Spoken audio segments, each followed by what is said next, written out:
Vol Paris pour Yogyakarta, ville royale de l'île de Java en Indonésie, via Amsterdam. 17 heures de vol. Décalage horaire plus 7 heures. L'Indonésie est le plus grand archipel de la planète. 5000 km d'est en ouest et 2000 km du nord au sud. De l'eau et des îles, plus de 13 000, dont certaines ne dépassent pas la taille d'un rocher. L'archipel constitue une mosaïque de 360 groupes ethniques, parlant 250 langues et en 1999, 209 millions d'habitants. La République d'Indonésie est un régime présidentiel fort, voire autoritaire.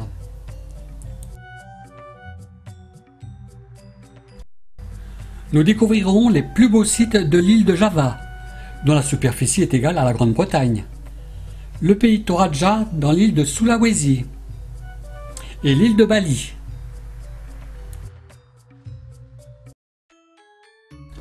Nous commencerons par les monuments de Java Centre.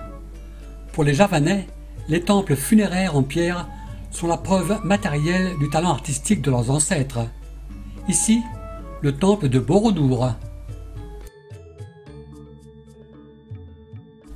Le temple de Borobudur est le plus grand monument bouddhique du monde et le plus ancien d'Asie du Sud-Est, entre 775 et 756 de notre ère.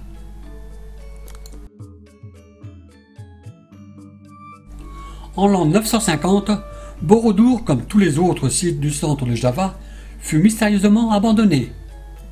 À la même époque, le volcan Merapi connut une violente éruption qui recouvrit ce temple de ses cendres volcaniques. Puis, la végétation le dissimula aux yeux des hommes pendant près d'un millénaire. Découvert en 1815, le gouverneur anglais de l'époque fit dégager l'immense édifice. De nouveau à l'abandon après le départ du gouverneur, il fut l'objet de terribles pillages.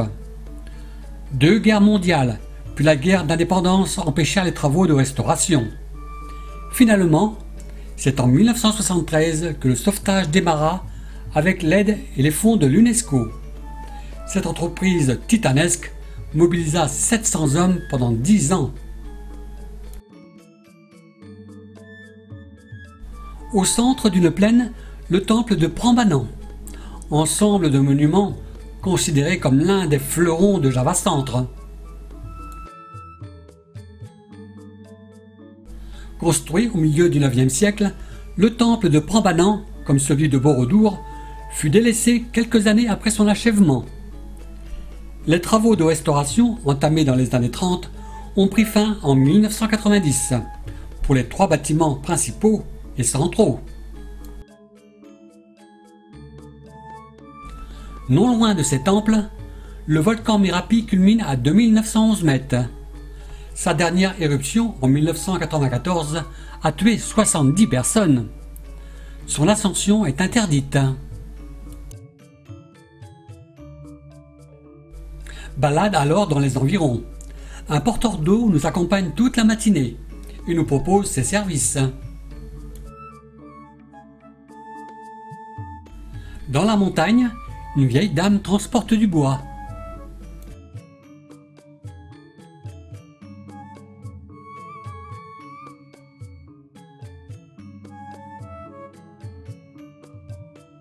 Sur le torrent, des douches de fortune sont masquées par des bâches.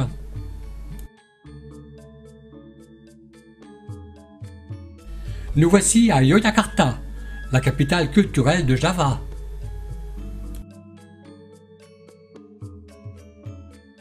Un cabinet dentaire. Remarquez les mâchoires peints sur les vitres. Rue commerçante de Yogyakarta.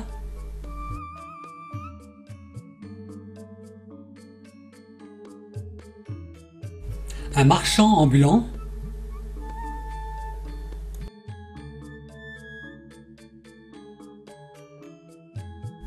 Les cyclopousses sont rois dans ce pays.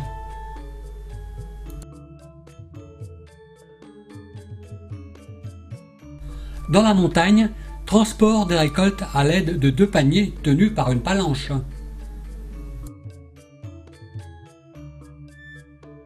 L'Indonésie est située au centre de l'anneau de feu, avec plus de 500 volcans répartis dans l'archipel, dont au moins 130 en activité.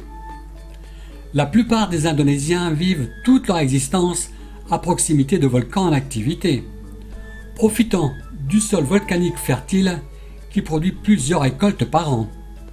Ici, le volcan Semeru crache cendres et débris dans l'atmosphère toutes les 15 minutes.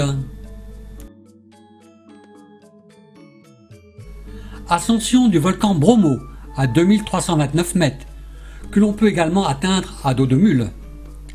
La poussière que nous voyons est provoquée par le passage des mules.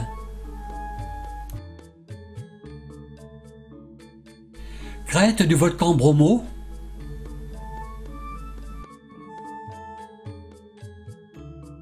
Le volcan Bromo n'est plus à proprement parler en activité depuis environ 20 ans, mais il fume et gronde encore.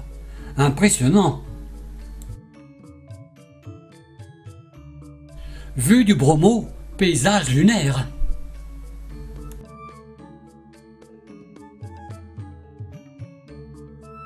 Sur notre parcours, des bougainvilliers.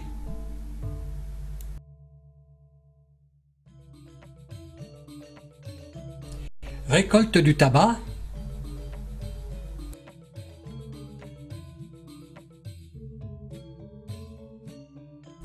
Effeuillage du tabac.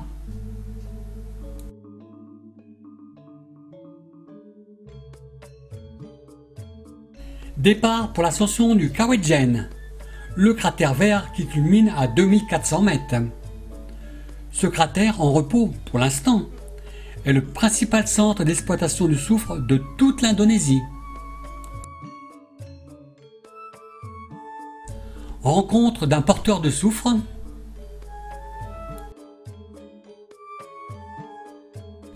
Pour quelques milliers de roupies, des hommes parcourent 20 km par jour à pied avec 80-90 kg de soufre sur le dos.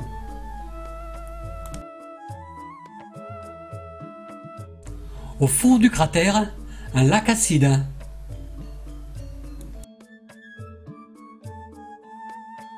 Le volcan Ijen est connu pour l'exploitation artisanale de ces gisements de soufre qui affleurent autour du lac acide.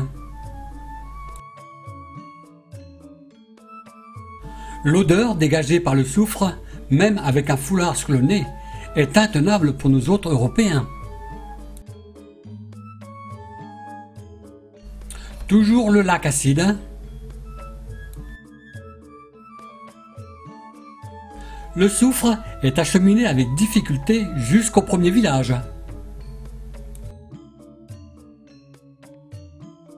À mi-parcours de la descente, pesage du soufre. Le soufre sert au raffinage du sucre. Le caféier, l'arabica, se cultive au-dessus de 800 mètres d'altitude. Fruits du caféier, les cerises.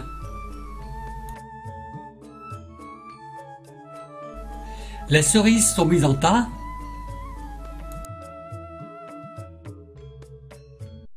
Triage artisanal des cerises.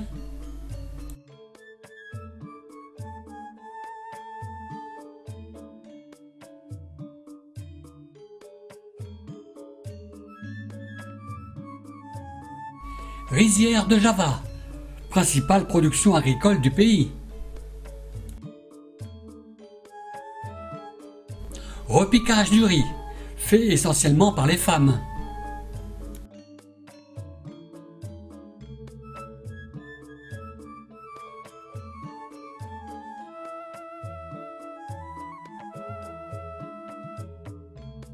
Les oies en liberté dans les rizières glanent les grains de riz de la dernière récolte.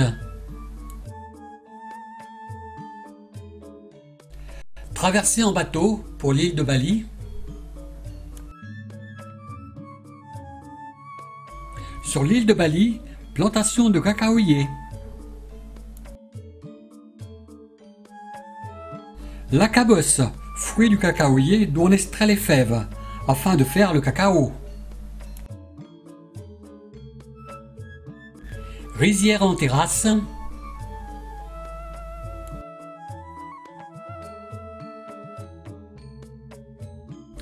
Vol sur l'île de Sulawesi, île équatoriale appelée naguère les Célèbes.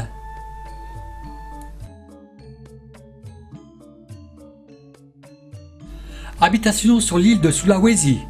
On remarque les planches de rive de la toiture qui se croisent et symbolisent les cornes de buffle. Le buffle occupe une place éminente dans la culture Toraja.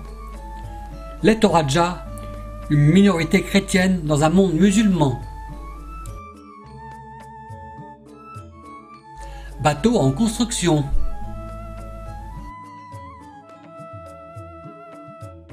Fleurs de datura.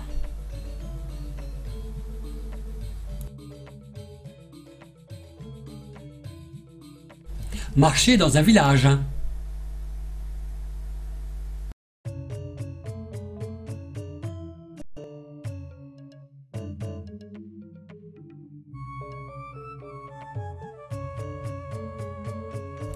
Étal de piment.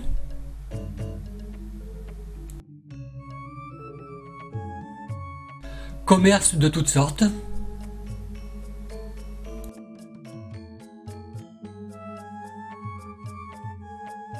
La traversée du marché de Makal permet de nous plonger d'emblée dans la culture Toraja. La valeur des buffles varie selon la taille des cornes et la corpulence de l'animal. Transport d'un buffle.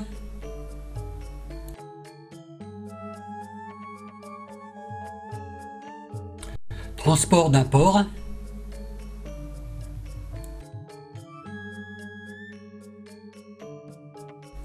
Étal de porc.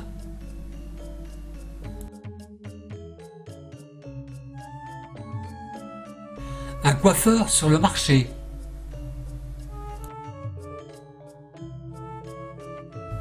On retrouve le marché.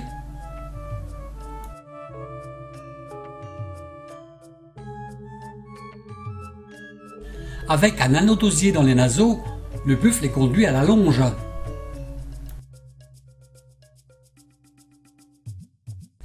Les buffles ont partie liée avec l'au-delà, et les spécimens albinos sont tenus pour de meilleurs véhicules vers le monde des âmes, le Puya, où s'opère la réincarnation.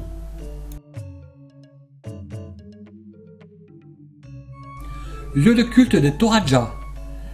La foi des Hollandais a été introduite ici à partir de la fin du XIXe siècle, par des missionnaires principalement protestants.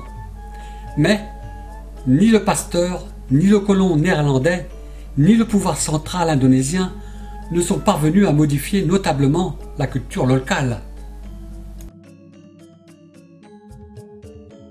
Tombe rupestre Toraja. Une effigie de bois sculptée à l'image du défunt est placée dans une niche creusée très haut dans la falaise, à côté du caveau familial. Les morts veillent ainsi sur le village. Exemple d'architecture Toraja.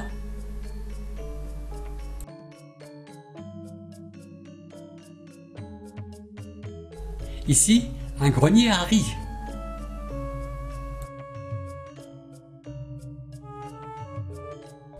À côté, les maisons Toraja.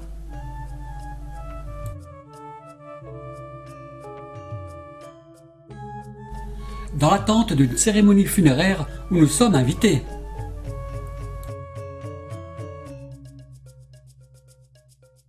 Tout au long de l'année, la vie de la communauté Toraja est rythmée par des cérémonies religieuses. Fête des moissons, fête de la maison traditionnelle et funérailles. Selon le statut social du défunt, la cérémonie funéraire dure de 1 à 9 jours.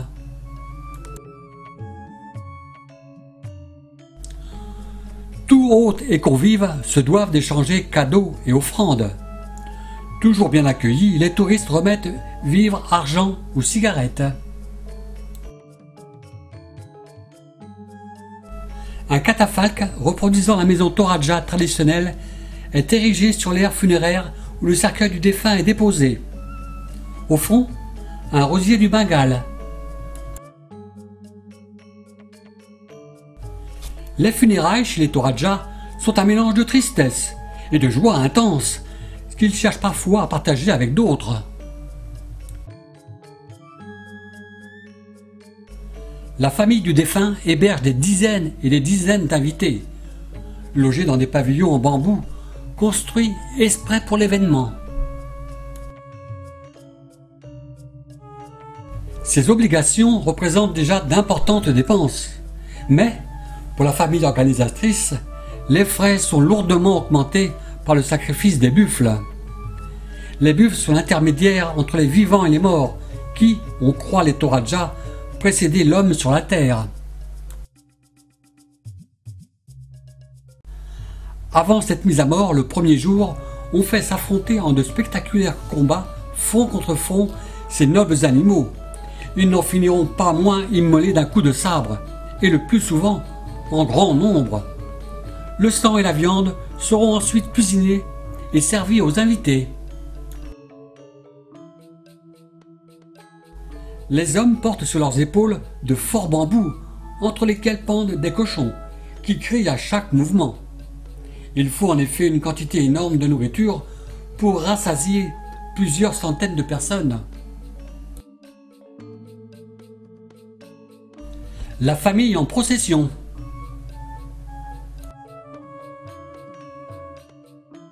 Chant interprété par un groupe d'hommes et de femmes pour exprimer les condoléances. Les porcs sont présentés aux défunts avant d'être égorgés, dépecés et cuits.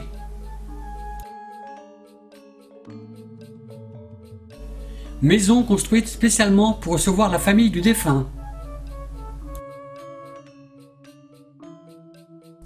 Arrivée de la procession dirigée par un officiant.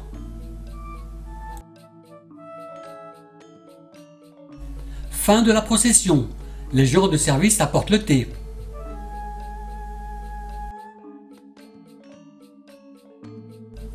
Pour notre groupe, la cérémonie funéraire est terminée. Nous repartons dans la montagne.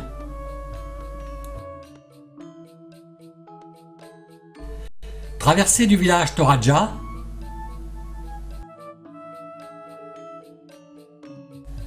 L'avancée du toit de cette maison s'appuie sur un pilier en teck, auquel sont accrochées les cornes des buffles abattus au cours des cérémonies funèbres. Leur nombre traduit la richesse et le statut du propriétaire. Des enfants de l'école primaire.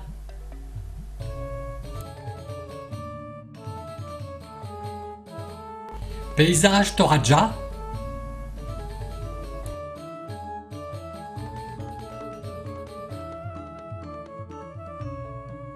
Un buffle.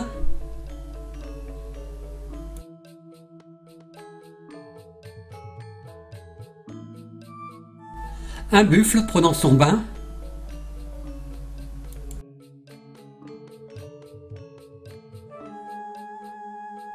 Sur les diguettes des rizières, transport d'un porc.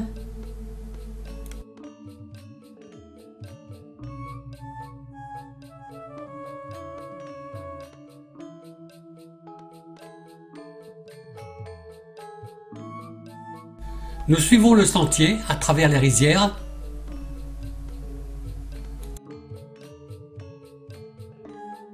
Du riz fraîchement repiqué.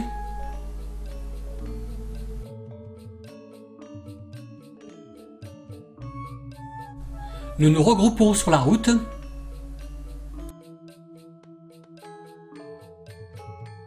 Dans les rizières, un coraux de la taille d'une cigogne.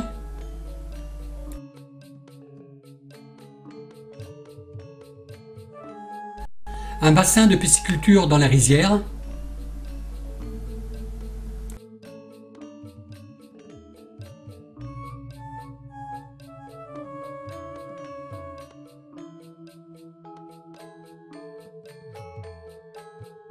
L'homme est chargé de l'entretien et la préparation des rizières.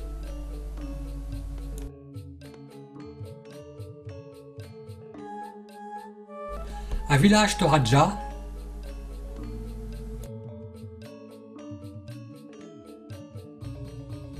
À droite, une église Toraja.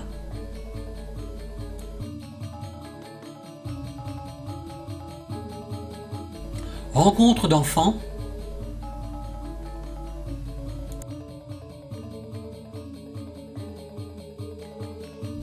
Les rizières Toraja.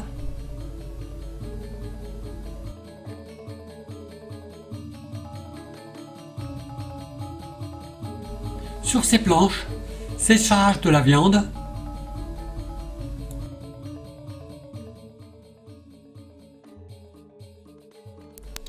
En bas, rizière prête à recevoir les plants de riz.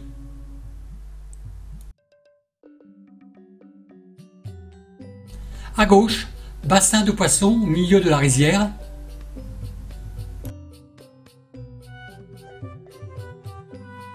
Rizière avec leur bassin de pisciculture.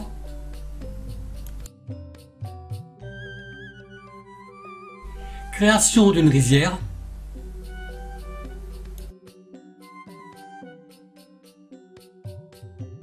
Traversée d'une rivière sur un pont de bambou.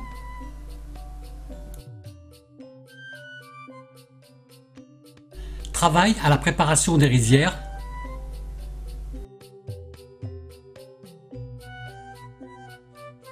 L'entretien des diguettes est nécessaire afin de retenir l'eau.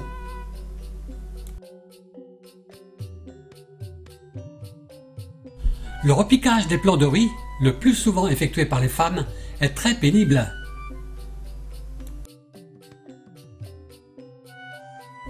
Une école primaire.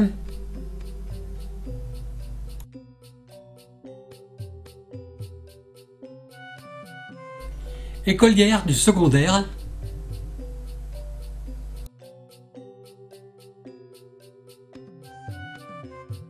Et nous retrouvons les rizières.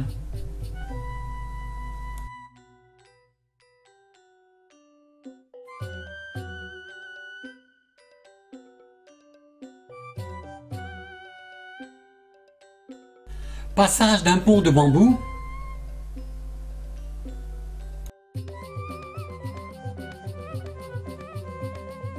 Dans ces montagnes, pas d'espace perdu.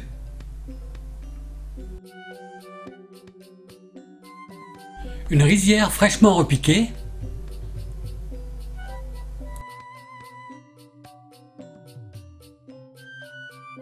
Séchage du riz et du café.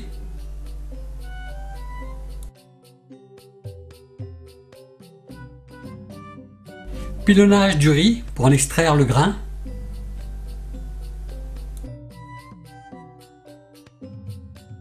Accueil dans un village où nous passerons la nuit chez l'habitant.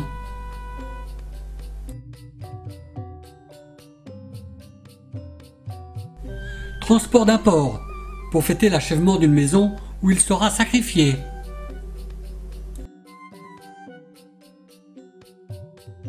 Visite du village.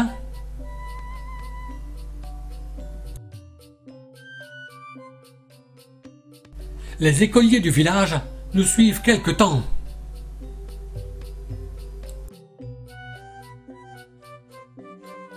Ils nous questionnent, leur curiosité est en éveil. Les échanges se font en anglais. Le travail du repiquage, le plus souvent effectué par les femmes, est très pénible. Le repiqueur est courbé toute la journée et il patauge en permanence dans la boue. L'homme entretient les rizières.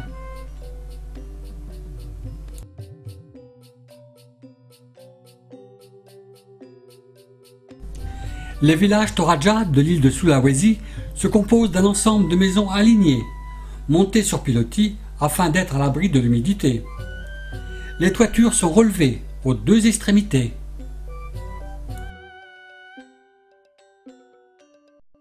Le tongkonan est la maison familiale et édifiée toujours face au nord. Les charpentes sont faites de milliers de tiges de bambou, fendues en deux dans le sens de la longueur, imbriquées et couvertes de chaume de riz.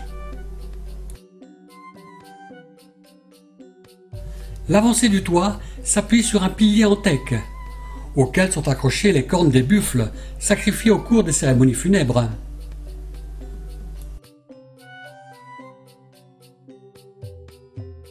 Nous entrons dans un cimetière.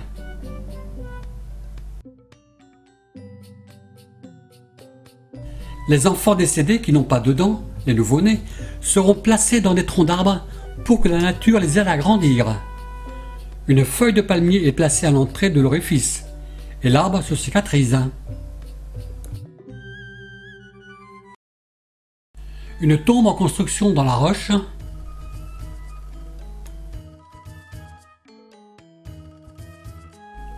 Un caveau familial orné d'une corne de buffle et fermé à cadenas contre le pillage.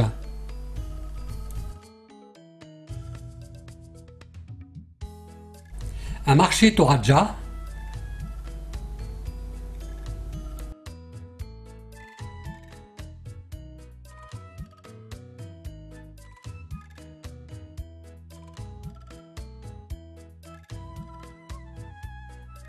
Notre visite chez les Toraja de l'île de Sulawesi est terminée. Nous prenons un vol pour l'île de Bali. Les rizières de l'île de Bali.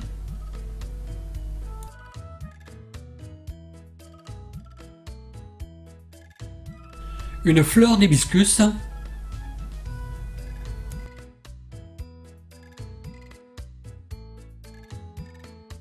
Un calystémon ou rince-bouteille.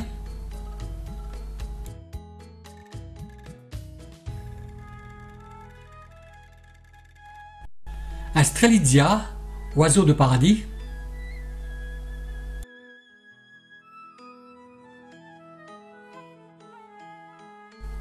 Des amaryllis.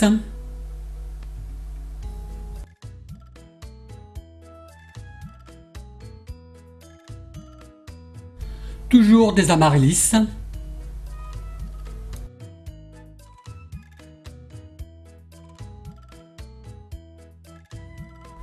Nous retrouvons le marché de Denpasar sur l'île de Bali. Fruits et légumes en abondance.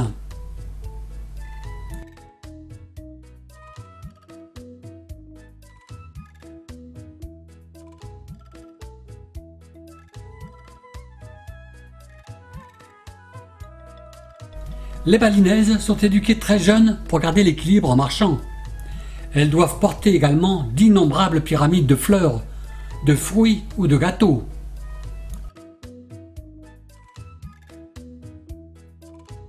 Au nord de l'île de Bali, le petit temple d'Uludanu émerge des eaux transparentes du lac volcanique de Bratan. Les toits sont toujours par nombre impair, 11 étant le maximum. Nous nous enfonçons sur une piste de la forêt équatoriale.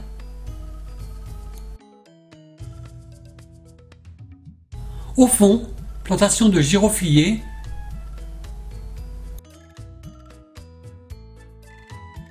Un giroflier et ses fruits, les clous de girofle.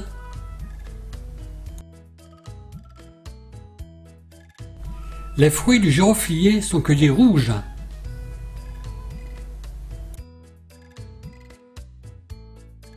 Et mis à sécher plusieurs semaines avant d'être consommables.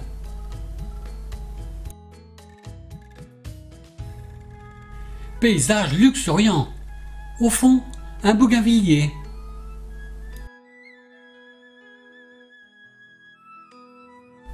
Nous retrouvons un marché.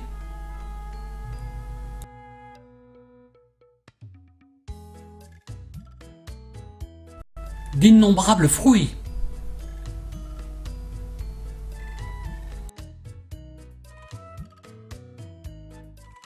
Vendeur de jus de palme.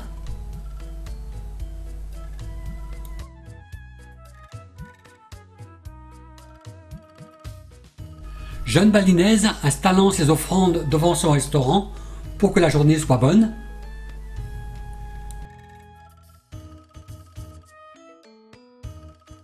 Composition d'une offrande sur un trottoir, fruits, légumes, riz et bâtons d'encens.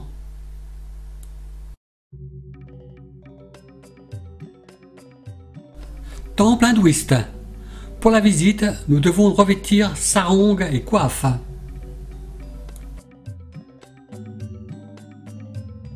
Temple de Pura Bezaki.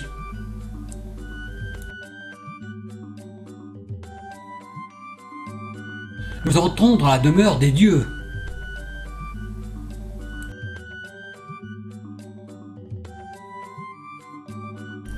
Une jeune balinaise faisant une offrande aux dieux.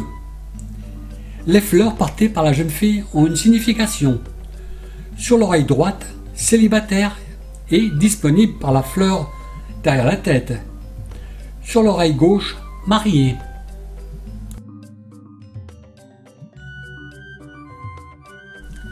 Volcan du mont Batour.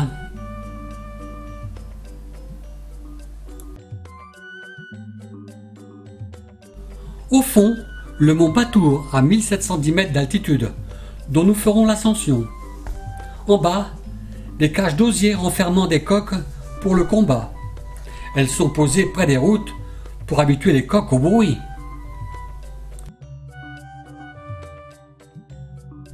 Jardin d'un temple hindouiste.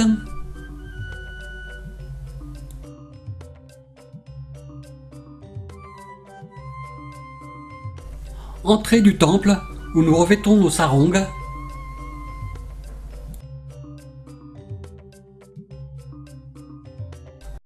Des fleurs d'héliconia.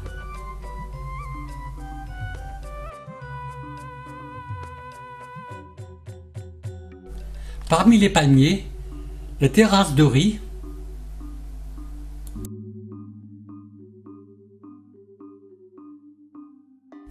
Terrasses ondulantes.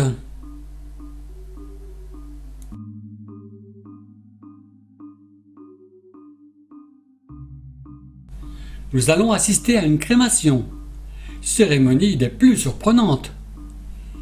Il n'y a pas de crémation secrète. Elles sont prévues et annoncées longtemps à l'avance. Toutes les agences de voyage et tous les grands hôtels y envoient leurs clients.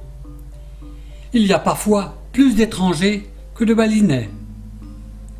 Ici, nous voyons la tour, la rampe servant à monter et descendre le défunt.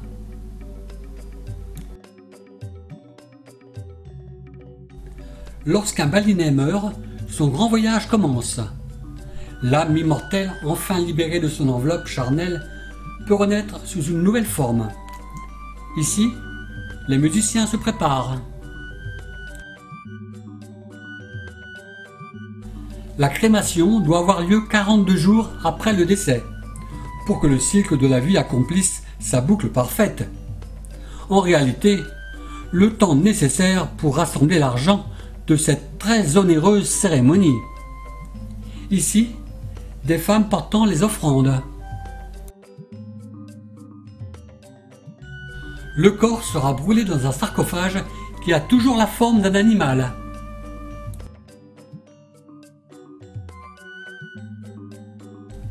Les balinais portent le sarcophage vide.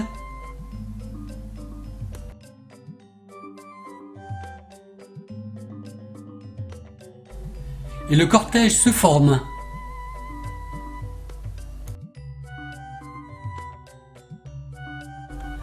La tour sur laquelle on transporte le corps symbolise le cosmos, reposant sur la fondation du monde. Le tout recouvert d'étoffes et de papier de couleur. Certaines tours sont de véritables œuvres d'art. Le corps est installé dans la tour. Une offrande, un superbe porcelet suspendu à un bambou.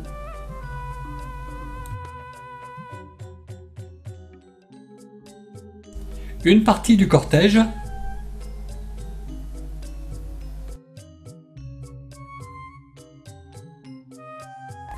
Les porteurs de la tour font tourner celle-ci dans tous les sens, afin d'éviter que l'esprit du défunt ne retrouve le chemin du village.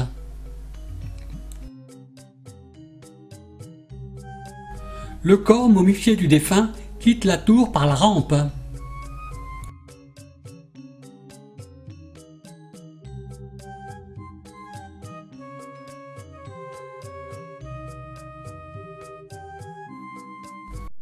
Le sarcophage représentant un taureau est ouvert. Si le défunt est dans un taureau, il s'agit d'un brahmane.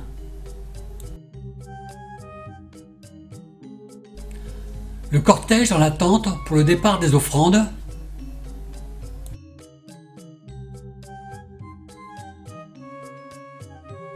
Le corps du défunt est introduit dans le sarcophage.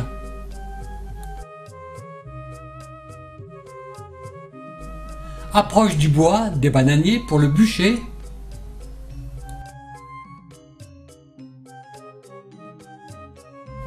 Le sarcophage est refermé.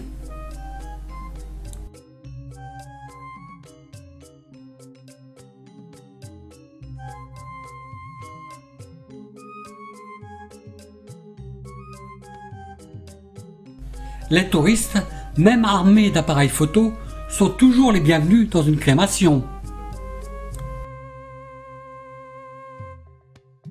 L'orchestre joue du gamelan, musique traditionnelle balinaise.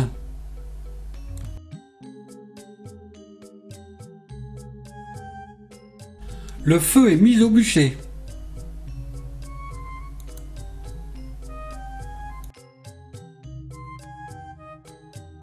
L'âme n'est pas contenue dans le corps, elle est partout, et c'est elle qui contient le corps. Aussi, faut-il que le corps soit complètement brûlé. L'incinération est le moment où l'âme prisonnière du corps s'évade, d'où la joie. Lorsque le bûcher sera éteint, la famille recueillera les cendres dans des noix de coco et les dispersera dans la mer ou dans l'eau des rivières. Fin de notre voyage en Indonésie.